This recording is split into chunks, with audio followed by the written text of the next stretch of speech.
I continue to say it. Knowing what's going on in your country is key. And one group that does a fabulous job, especially, given every poll still tells me I'm worried about my cost of living. Well, I am, but I know many people are.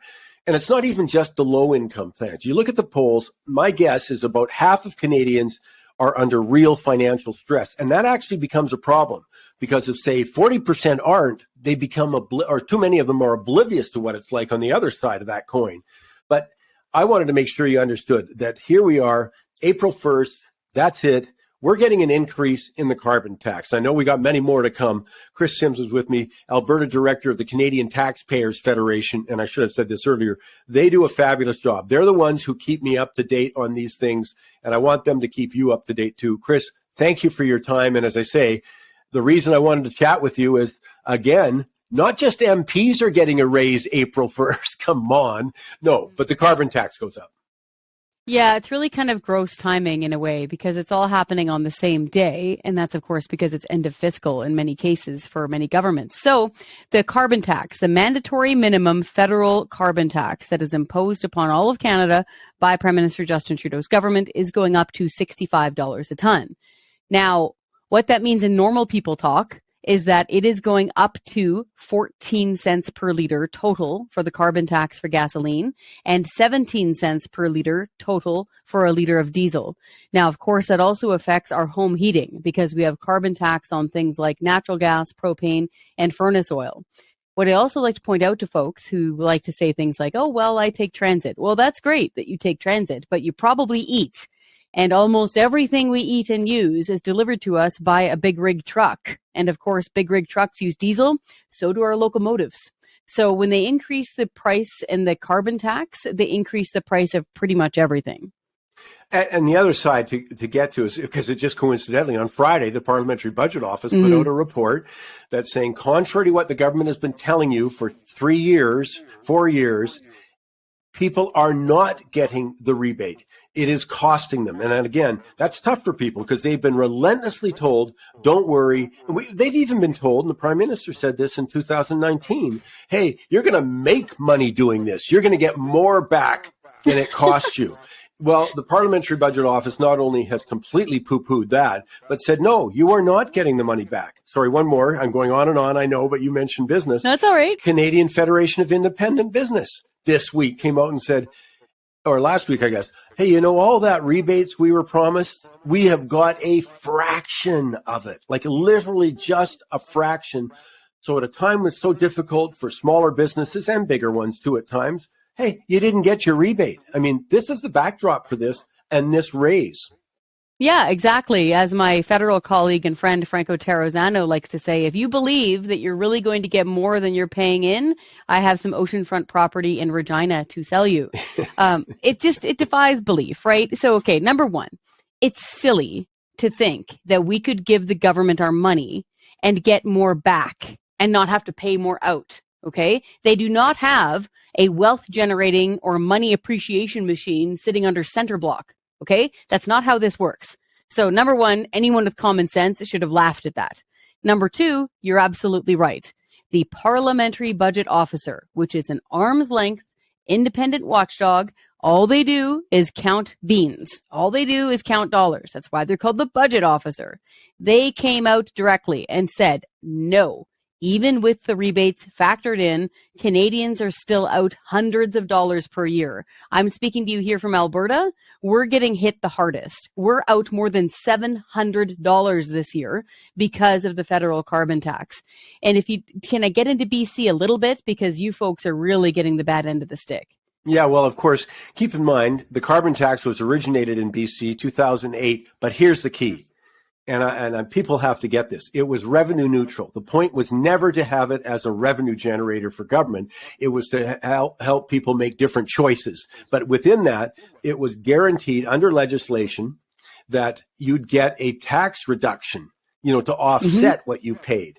And that's why the economists circled and said, that's the best way to do it because you're not hurting the economy. The NDP government came in and said, well, I don't think so. I think we're going to keep that money.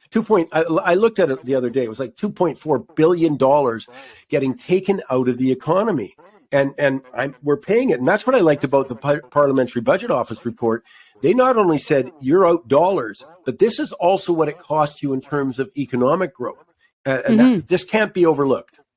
No, it can't. And to be fair, for the first couple of years or so, you're right. The BC carbon tax was revenue neutral because they had a corresponding income tax cut. But subsequent governments, including some BC Liberal governments, we have to hold them to account, started playing really funny math with the books. What they started doing was taking pre-existing and completely unrelated tax credits and stuffing them inside the revenue column of the carbon tax. Absolutely right. You're absolutely right. It was under the Christy Clark government.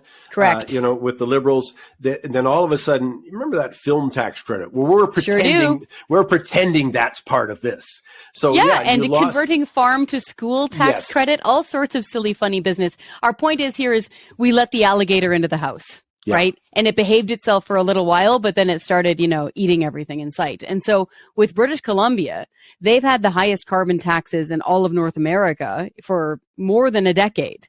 The real pain here is that even the paltry rebates we get from Prime Minister Trudeau in the rest of Canada are better than what they get in BC.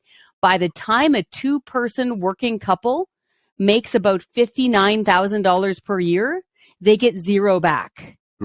It's astonishing. The median income for a two-person working family is around $80,000 in BC. So this idea that average working class, middle class people get any money back in the carbon tax rebate in BC is not true. You get exactly nothing back. And in British Columbia, you're paying two carbon taxes. You're paying the first one, which is the mandatory minimum, which is now 14 cents per liter. And you're paying the second carbon tax. It's a form of government fuel regulation, and it adds 17 cents per liter of gasoline. It's eye-watering.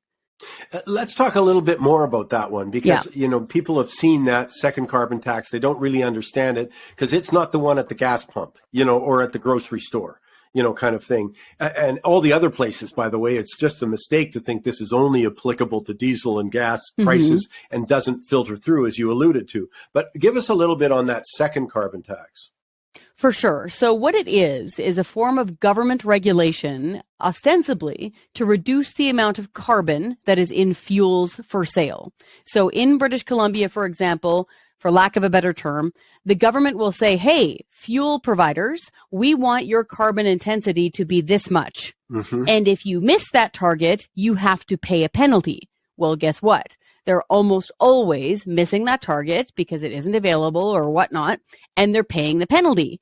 What that does is it filters down to you and me at the gas pump. So it's an extra 17 cents on average because it moves, right? Because the carbon credit cost moves. Right now, I think it was about $450 per ton at the last end of the last quarter. And so it moves around, but on average, 17 cents per liter of gasoline extra, 19 cents per liter extra for diesel. Combine that with the previous carbon tax. And this is why when you cross the border from my house to your place, if you're still in BC, you see the price jack up at the fuel pumps. That's because you're paying the second carbon tax in BC.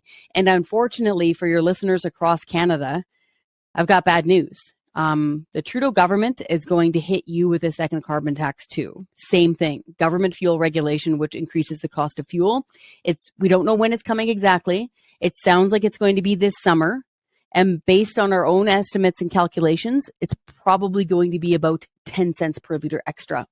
So outside of BC, it's going to be that much more. But that won't stop any politician in power from saying we care about the affordability. We care about your cost of living. We're so worried about you. And as you can tell, that presses the real button. It's one thing. It makes me so mad. It's one thing to make me pay. It's another thing to say you're so stupid you don't get what's going on. And that's what they do on a regular basis. And again, we're not here to talk only about the gasoline taxes, but that's part of an array of other taxes at the gas pump. That's the other thing. And again, it depends jurisdiction, municipals add to, but it's a huge chunk. When people go, I hate paying whatever I'm paying at the pump, and you're at the best place on that side of it, they just got to remember a third of it, and it's going up, I think even on a percentage basis, but a third is government taxation. So that's how much they care about my cost of living. It's gross, Mike. It's gross. So I'll give you an example. Here today in Lethbridge, Alberta, gasoline is about $1.27 per liter for regular. I bet you it's about 50 cents more just across the mountains in Cranbrook right now. Yeah, Very similar place, but taxes are different. In Vancouver, in Metro Vancouver, you're paying the highest fuel taxes in all of North America.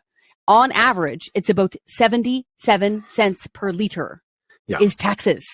It's astonishing. And you're right. When politicians, and we don't care what jersey they're wearing, blue, orange, red, when politicians say, oh, we really care about affordability, but then they're jacking up carbon taxes and giving themselves pay raises, we got to blow the whistle on that. Okay. Because this is directly adding to everyone's cost of living, and it's helping to increase the cost of groceries. And it's one of the reasons why we have record demand at food banks. And food banks say this directly, that it's a knock-on effect quite often of people getting pinched with fuel costs. And if they're turning around and jacking up carbon taxes, they don't care about your affordability. They just hope that they can get it past you. Yeah, and again, I can add housing to that list. Yeah. So here we go. Fuel, housing, and food. The big three, I call them. Every one of them. And this is what I wish people would understand. Government fingerprints at 3 levels at times, 1 level at times, whatever. Government fingerprints are all over your rising cost of living. And that doesn't even get into, I'm laughing. Nobody wants to ask me about the fiscal and the monetary policy combination during a time when there were supply shortages that produced some of the inflation we've got. Oh, but, I know. Hey, our prime minister said, forgive me if I don't think about monetary policy. Well, frankly, I think that's pretty unforgivable because he's the head of a G7 country. He's not running a local school board. He needs to understand this, and he doesn't. And we're all bearing the brunt of it right now, like you just pointed out. It's one of the main reasons why we have inflation at the rates we do right now, because they printed about $300 billion out of thin air in order to paper over their deficits. And here we are. And so folks really need to realize that this fiscal policy, this monetary policy, these tax increases, they're all eating into your cost of living and to your bottom line. And folks, if it's any consolation, push back, email, phone call. Okay. That's how we've got the exemption happening, hopefully right now, for farmers for drying their grain. We got an exemption on the carbon tax for that. It took years. But if we keep pushing in the same direction, we might make them listen. Well, and there's one more I've got to get to, though. Yeah. And no, they did back down how much? I mean, the rumor was they were going to raise the price, the tax on beer, for example, at 6.3%. Yeah. They're down to 2%, but there still is a tax increase coming. Yes, there is. And Franco likes to joke, if this drives you all to drink, and totally joking, we got another tax increase for you. So initially, what this is it's an increase on alcohol taxes. It's called an escalator tax. And what that means is it's automatic. They don't have to show up to work. They don't need to stand up and vote. They don't need to open their mouths. But politicians can automatically jack up the cost of your beer, wine, and spirits. It was going to be tied to the rate of inflation.